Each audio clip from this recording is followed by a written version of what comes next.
Boss! Tandaan mo to. Ang unang partner mo sa negosyo mo, hindi yung investor mo, hindi yung supplier mo, hindi yung customer mo, kundi yung empleyado mo. Sila ang frontliner ng negosyo mo. Sila ang unang nakikita ng kliyente.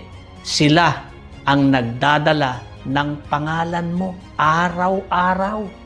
Kaya kung bulok ang trato mo sa kanila, huwag kang magtaka kung bulok din ang trato ng customer mo sa negosyo mo.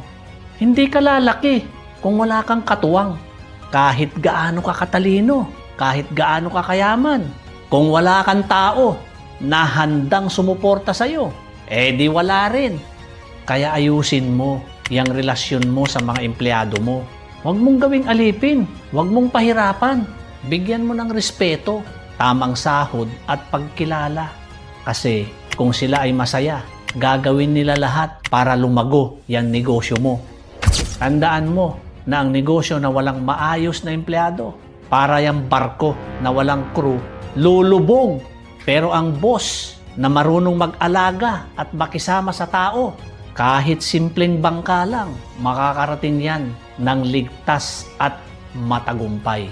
Real talk lang, mga ma'am sir. Kung gusto mong tumagal yung negosyo mo, huwag puro yabang. Alagaan mo yung mga empleyado mo dahil sila ang tunay na lakas ng kumpanya mo.